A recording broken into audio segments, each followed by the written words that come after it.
Well, that was an interesting morning, wasn't it? And I think in manufacturing, one of the things that we are really known for is being pretty agile, right? I mean, what goes on inside of manufacturing quite a bit tests a lot of our flexibility and ability to adjust on the fly. So that's what we were trying to test here. And I'm just looking for the clicker. There it is.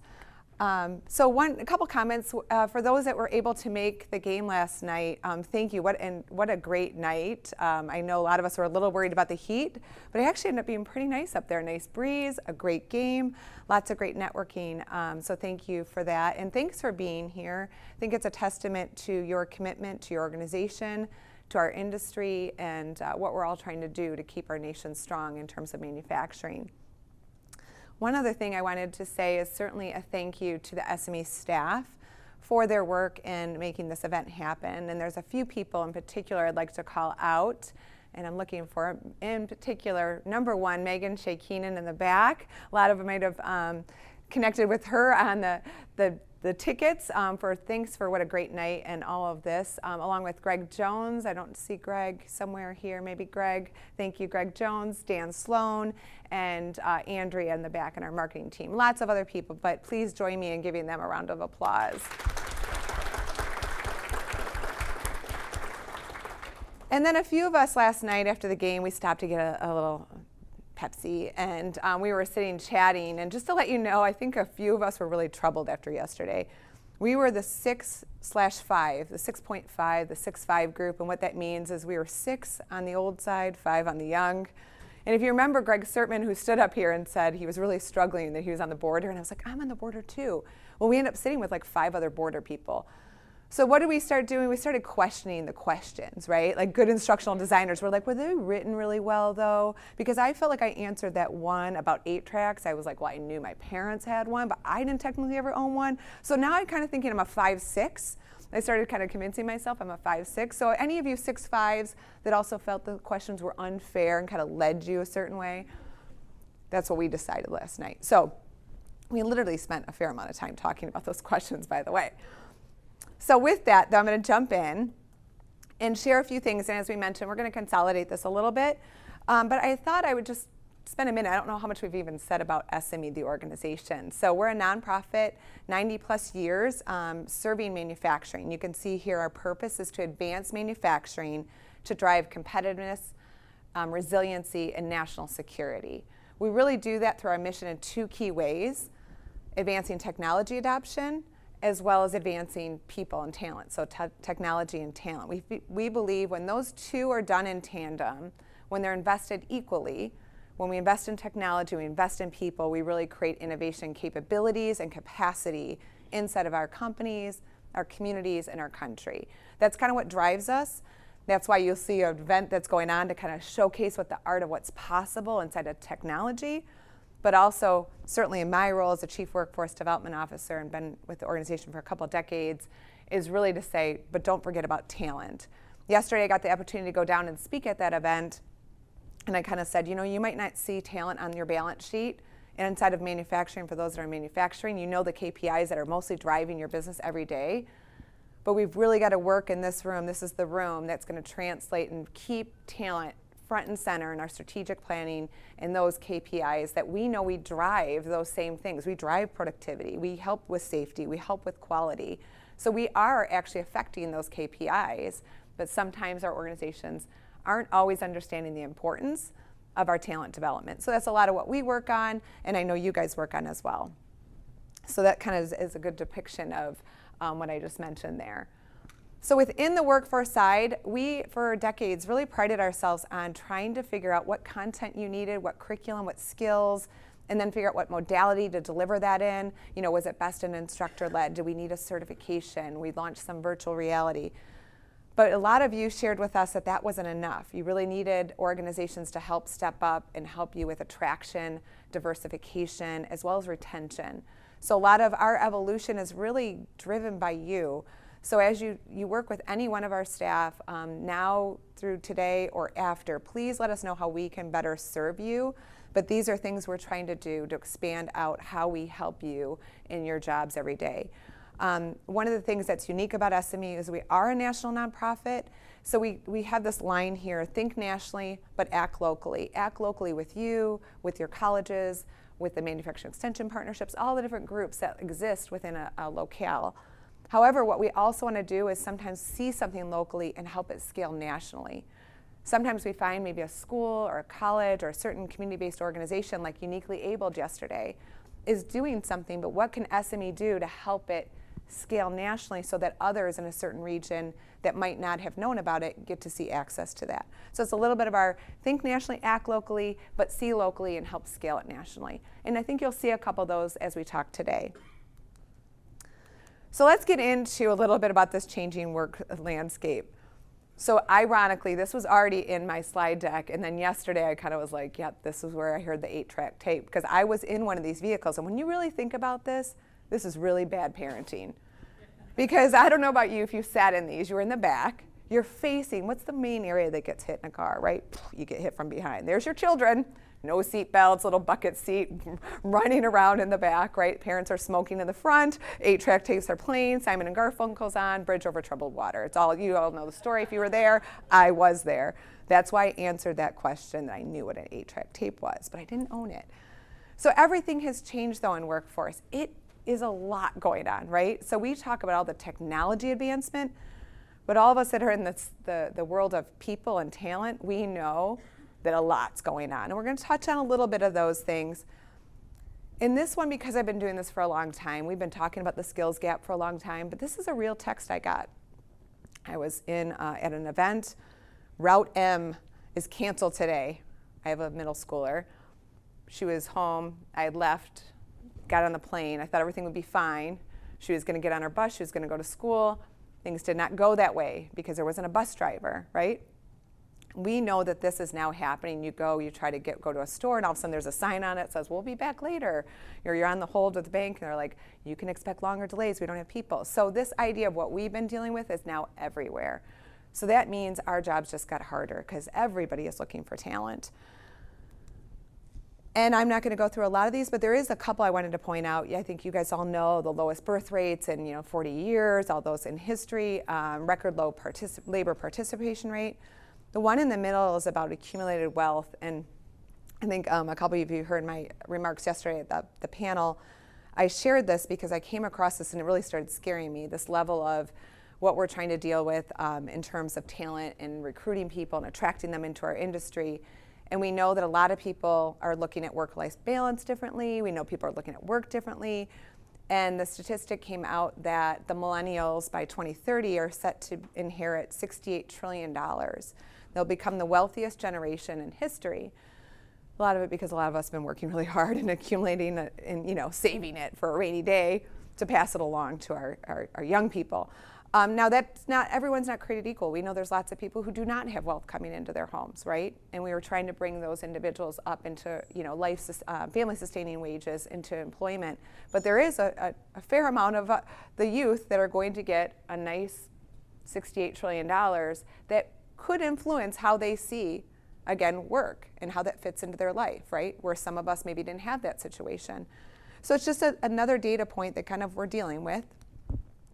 And it really kind of, I think, dovetails with this. After the pandemic, these were some statistics, and you might not be able to read them all, but it talks a lot about the shift in the attitude towards work, right? And the value of this work-life balance and people's social contract with their employer. And it's really just about that, again, evolution of not only is technology changing, but so are our workers, right? And what they're looking for from us. So it just adds to the complexities that we know we're dealing with.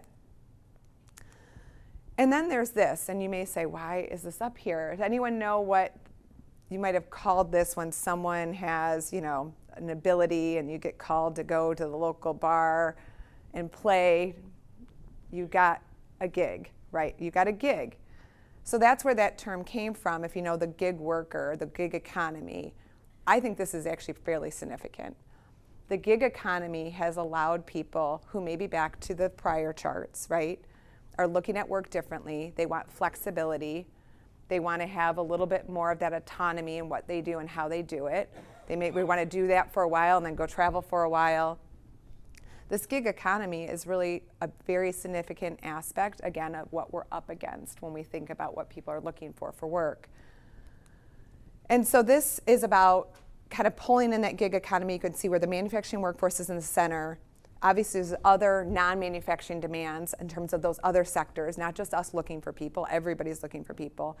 And then on the right-hand side, you'll see things like the CHIPS Act. So this would be the investment that our federal government made to bring semiconductors back and fabrication back to our country. That was really good, but anyone raise a hands who is in either supporting semiconductors, does it in their company? Anyone in the room? A couple, okay. So, Matt, you too, okay. So a lot of our, we get a lot of calls right now from institutions and organizations saying, I don't have this kind of curriculum, I don't have this kind of content. And also then all those companies coming in are looking for people too, right? So our infrastructure in the country is not necessarily set from a workforce system to support it, but also they need talent. So it's a good thing that we're bringing it back to the United States. Those are all good things, but it does put that additional pressure. So some of the other ones are similar to that. I won't spend time on that for sake of time. So technology inside of workforce development. So we talk about, Dan's going to talk about technology, smart manufacturing, industry 4.0, all the things that we know our manufacturers and some of you in the room are looking to adopt, but also technology can be used inside of our workforce processes, inside of attracting, developing, or retaining our workforce. So it's this confluence of people, work, right, and how we work, and how we can use the technologies that our manufacturers are looking at inside of the operations. Some of those can also be applied inside of our training, our attraction, our retention processes, and you're going to hear about some of those today. The effect of that, again, a lot of you guys have seen this, so I'm going to flip through these pretty quickly, but that 40% of a lot of the current core skills are expected to change in the next 5 years. That's by World Economic Forum. The top 10 skills, you see a lot of those really popping up about analytical thinking, problem solving, leadership, social influence. One of the things I like to talk about is when you're looking at the amount of change that's happening, whether that's that workforce change that we're talking about how people want what they want from their employers, or if we're talking about you're trying to implement a change such as smart manufacturing, maybe you're looking at automation, people instinctively start to fear their jobs, right? I'm sure a lot of you have dealt with that.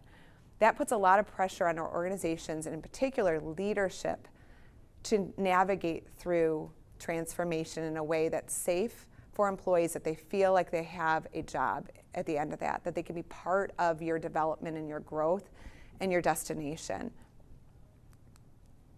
So this digital skills that the panel I was on yesterday was about artificial intelligence in manufacturing. And we had a workforce slant that ended up being really heavy in the workforce. We didn't get too far into the weeds of artificial intelligence like we thought. But you can see here, and I think a couple to call out, I think a lot of us know all of our jobs are getting very digitally intensive right now. But studies predict generative AI will be involved in 70% of text and data heavy tasks by 2025. That's just next year, up from less than 10% last year. So obviously a very significant, I think a lot of us have already, how many in the room use AI in some form? Okay, see a fair amount of us. Probably if a couple years ago, I probably would have been less. My hand probably would have been down. So I think a lot of us are seeing this, but just like with robotics, you could adopt robotics, or you could be implementing some artificial generative AI in your organization. I think the concept is, as we all know, it just changes maybe what people work on, right? It just takes certain tasks away and allows us to do other things. But you can see that the second to last bullet, I think, is the key one. When we think about what we have to do to help people, 25% of fear their job becomes obsolete, right? So you can see that that's up from 15%. So we have this growing fear as AI probably accelerates and it becomes more commonplace. People are like, what does that do to my job, right? So we have to keep that in mind, because that means then people are going to go look for jobs. If we don't deal with that, they're thinking it. This is just an example, and you're going to hear about a couple of these, is how can artificial intelligence be used in learning and development, right? It can certainly help with content creation. We see that. Some of you probably create some copy. You might say, how should I say this? Real story, and I've got our CFO in here, so I've got to be careful when I say this, but one of our employees, we had to do a certain language for a contract, and so he used AI. But he did run it by our lawyer just to check, right? And the lawyer was like, that looks perfect. And it was like, okay, it's good and bad, right? It's for our lawyer friends in the room. I'm sorry, but actually, we end up finding the great language. We still check with them, but it just shows you as a good example how you can use it to kind of maybe get you further down the football field.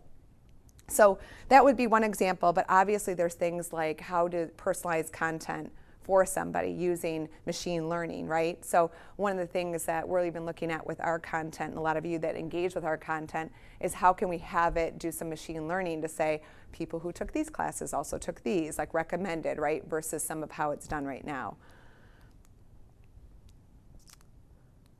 Let's see if I can go back to the other one. This one is, I think, interesting. We got an award through DARPA, this is Department of Defense, and doing a study to look at how to use AI. And I think for me, this one's interesting for manufacturing, because I can, as somebody who manages a number of people, it's the idea of how do you look into your organization and understand what skills exist, kind of in aggregate and at a personal level. As you all know, most of the time you turn in your resume, at one point you got hired and it kind of sits somewhere, maybe in a drawer, a digital copy, and at that point you just know Janine does X, right? But you might not remember that Janine was an electrical engineer prior to coming to your organization and now being a quality manager, right? And you might be looking for an electrical engineer and you just keep thinking Janine's a quality manager. But meantime, I'm actually an electrical engineer. And so how do we use AI to try to skillify a manufacturing's workforce for a company so it can see what it actually has? So when it's pivoting and evolving, it can not only try to find new people and go look for that electrical engineer, is maybe find them in their own organization more easily than we can now. So it's just a kind of a glimpse of some of what we're trying to do using AI differently. And then as we find those tools or find any kind of working models, if you will, certainly bringing them out to the industry. I'm going to skip that for sake of time and start to wrap up here and bring up a company to share their journey with you.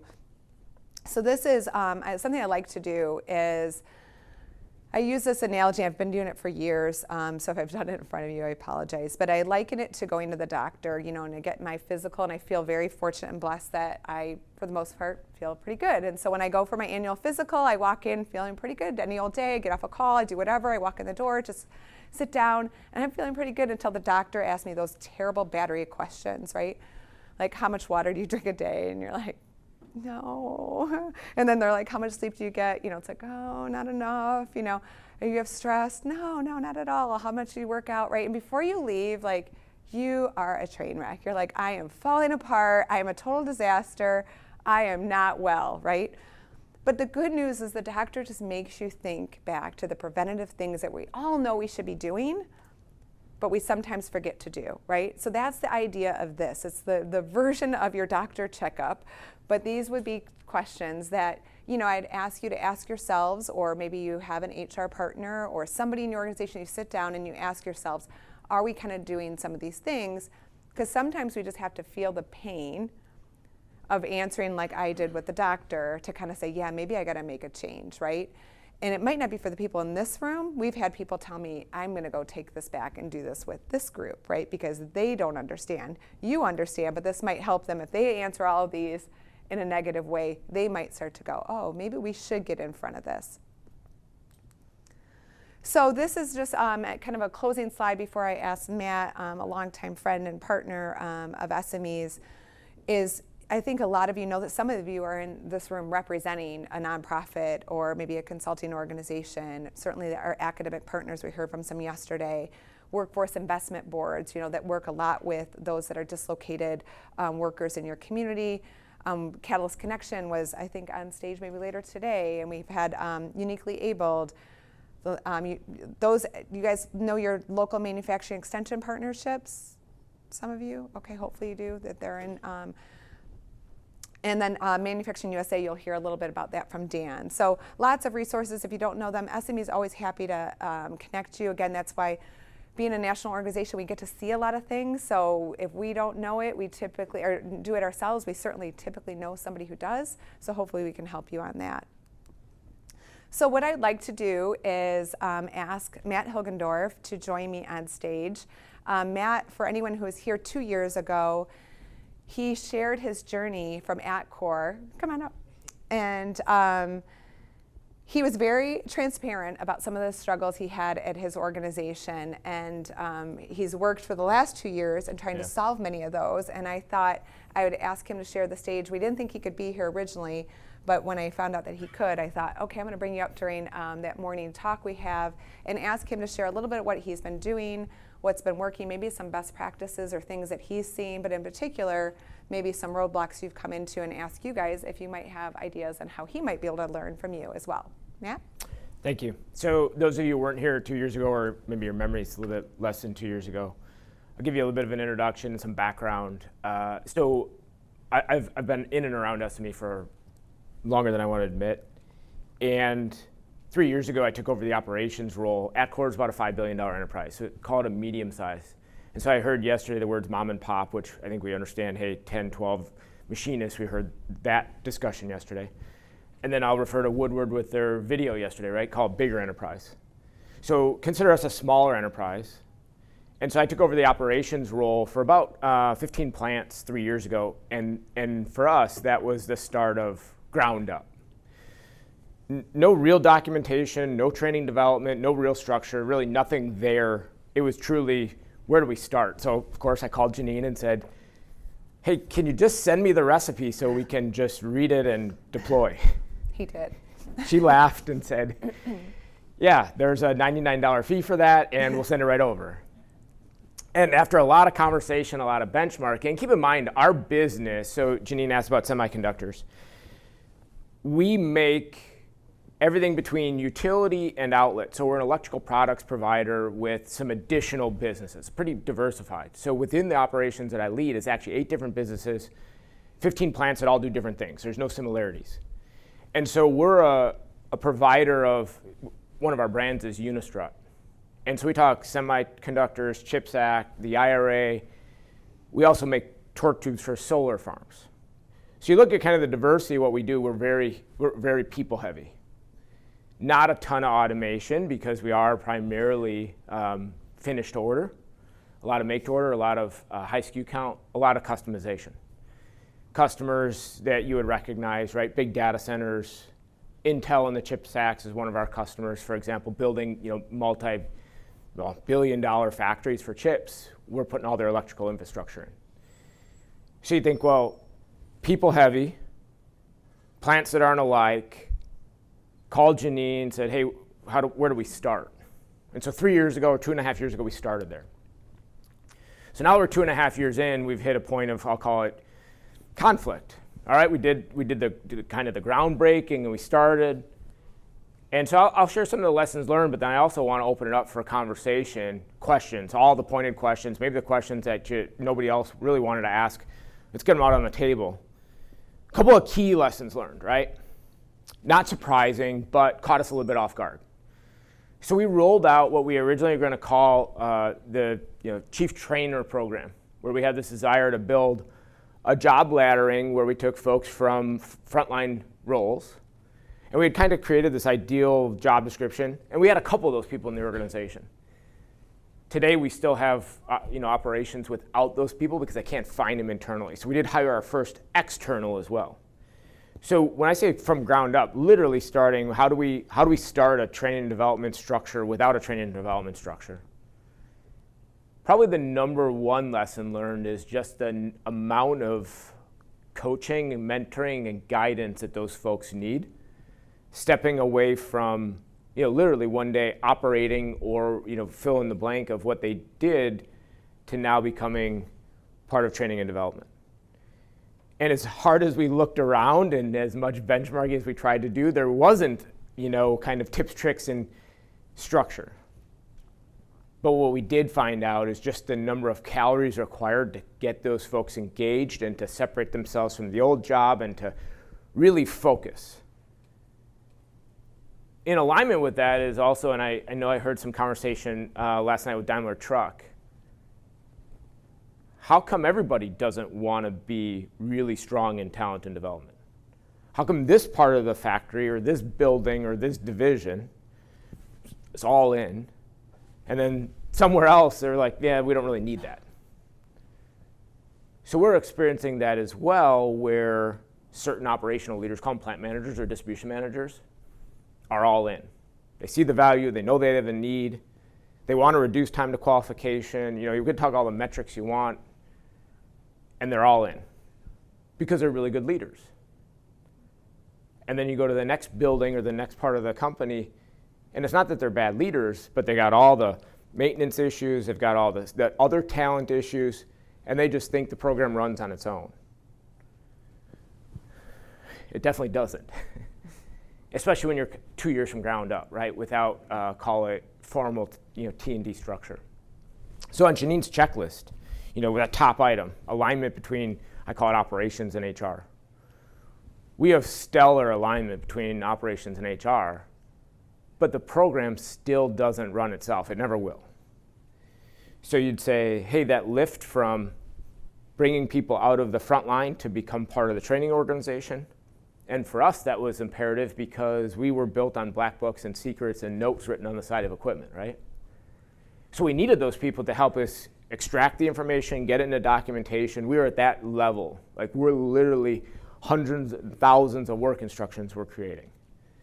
Because we're at that point of, hey, I need the information out of the black book. Hey, we know there's a black book, but we can't get the information out, so we need those people. And the other end of the spectrum, we need our leaders to be pulling. Because with that support, the program flourishes. And now we've hit that wall I talked about. We've hit that wall after a couple of years. It's like, well, do we put a policy in place? Do we force it? How do we drive this to the next level where our plant managers, our distribution managers, our leaders are pulling and saying, I need more budget, I need more help, I need another job rec? Because we see the value. But the downside is, for them, hey, do I add an electrician or do I add a technical trainer? And so they're being at times forced. And so we're starting to learn how that's happening, right? Budget constraints or budget, how do I get the headcount added? So that's a couple of key learnings in the first 2 years. Some really good struggles. Ultimately, a wild success. We've really not had turnover. We've had some real struggles where we've had folks kind of go off into left field and we've brought them back over into right field. But we've not seen any, call it, massive issues. We've not had turnover. We've really not had people say, I want to go back to my old job. They keep getting pulled back to their old job, right? Because when you pull somebody out of a frontline job, that backfill is a year in training or more, or whatever the situation. So some of those typical challenges, we've really gotten past those, right? We started to learn, we started to push. So I'll give you a little bit of that background. I want to set the stage. I certainly want to open it up if there's questions. I'll keep going. Dan said I have about 2 hours, so we got plenty of time. Yep, down to 1 hour. I got 13 minutes, and so if there are questions, call it from a medium size, I would call this a normal challenge. There's no pot of gold. There's no bucket of money that was just handed to us. We're just starting to get into what public funding is there for us. A dabbling of apprenticeship, right? So I would call this very normal. Any questions? Because otherwise I'm going to keep going and I'll keep giving you some of our lessons learned. If not from the audience, I have one, Matt. Yeah. What would you say if you had to point to, because we hear a lot about people trying to find frontline leaders, right? And we also find the technical trainers and that idea of the technical trainer having maybe a technical knowledge but not necessarily a training knowledge and knowing how to deliver training. But what would you say is, what you found to be one of the most successful things you did that was, that was really smart to do, and then maybe something that you found to be you haven't been able to crack the code on, because I think the audience would probably like to hear what's worked, and then maybe they could offer up ideas on what hasn't, that you haven't been able to solve. I promised Janine and I didn't script this, and my answer is going to sound a little scripted. What went well there, right? So I'll take Janine's question and say, okay, so how did we teach our technical trainers adult learning theory? The balance of how a well-written work instruction is different than a poorly written work instruction, to what level of detail, how to factor safety in, but not write a JSA, all those details. How do we do that? The answer is really simple. That's where we leaned on tooling U-SME. right, and John Hinman, who's back in the corner, and his team, our journey was we brought in Tooling U up front and started the program with a vision that sooner or later, it was a 3-year vision that we would run it all internally. Tooling U would teach us. We're slow learners. We did hire 3 full-time folks. A little bit of a tidbit. When you go out to the market and try and hire what we call them, I'll call them curriculum builders, instructional designers, we've never done it before. First time, right? Okay, so John helped us with a job description, and we found 3 great folks. Interesting, a little bit of manufacturing, I'll call it knowledge, not experience. We hired somebody out of the food industry who was working in the same space for a restaurant chain.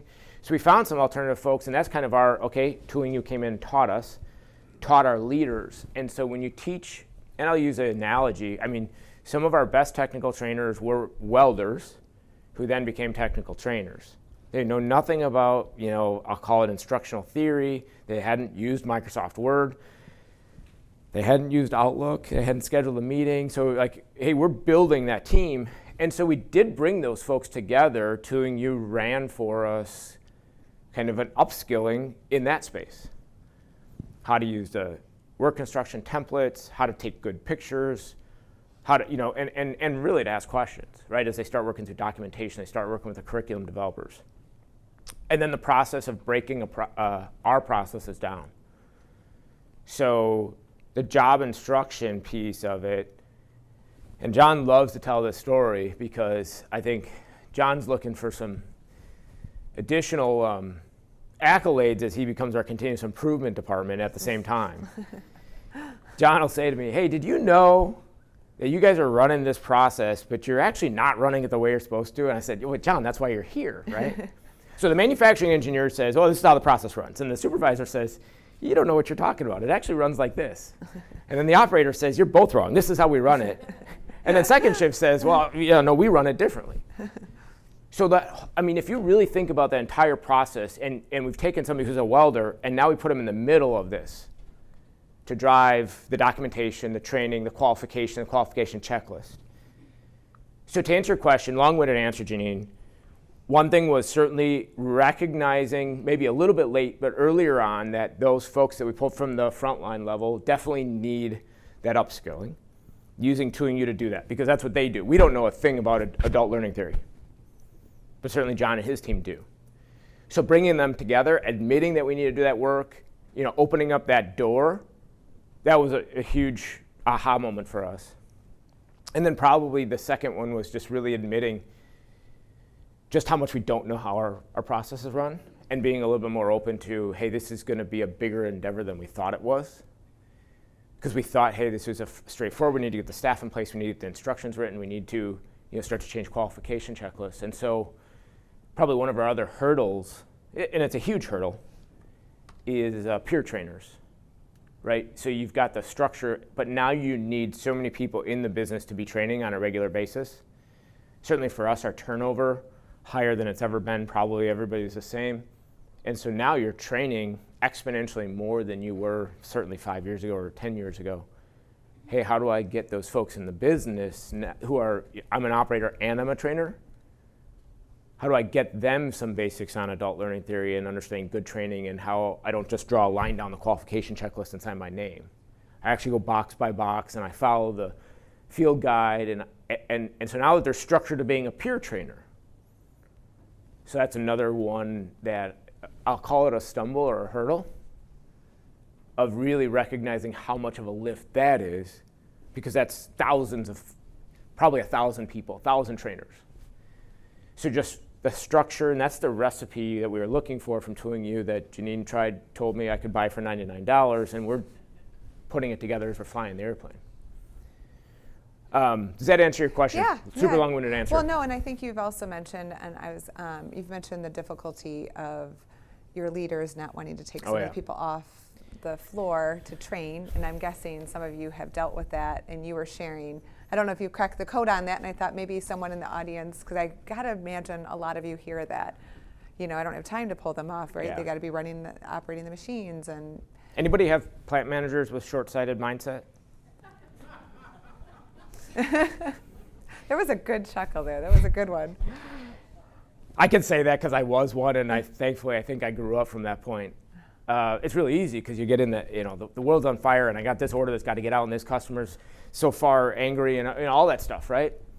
So honestly, our solution, and we were built on continuous improvement, so we shouldn't have had as much struggle with this as we did.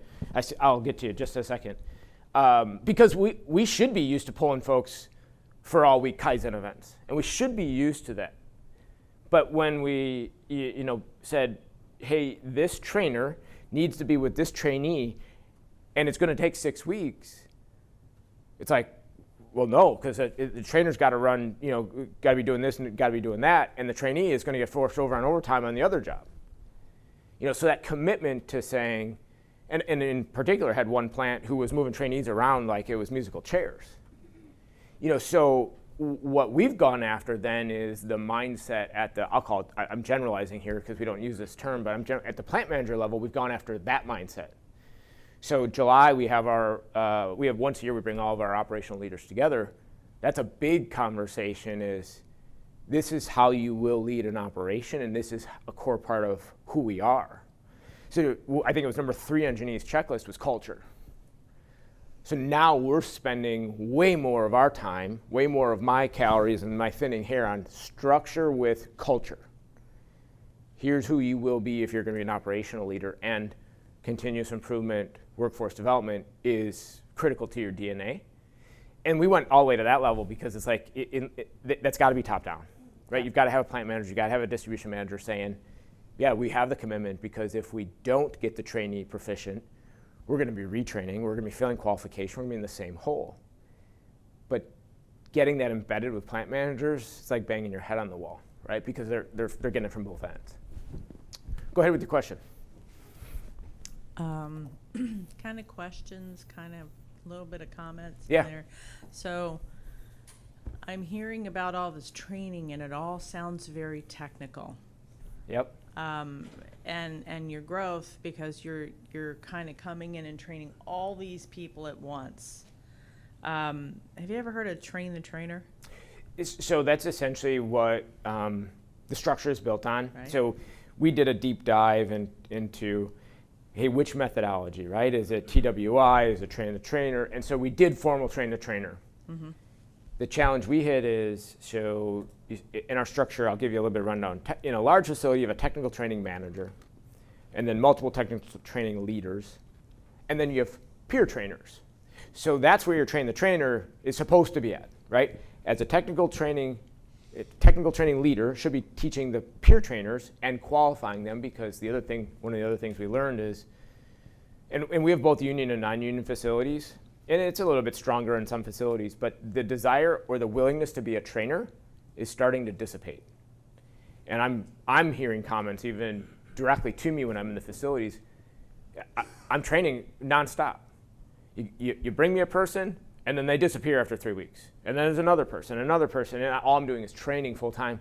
What's in it for me? It doesn't sound to me, so it almost sounds like you went into this like, we've got to train all these people, and we got to get these people to train these people who are going to train those people. But it almost sounds like there's levels in there where you didn't get people on board first. Sure. Yep. They don't understand your vision, and they don't have an answer to the why. Sure. So almost if you can go back to some of those higher level trainers or management to explain your why and get them on board, because that's half your battle. Your battle is going to be getting them on board with you, because then your vision becomes their vision, which then goes down.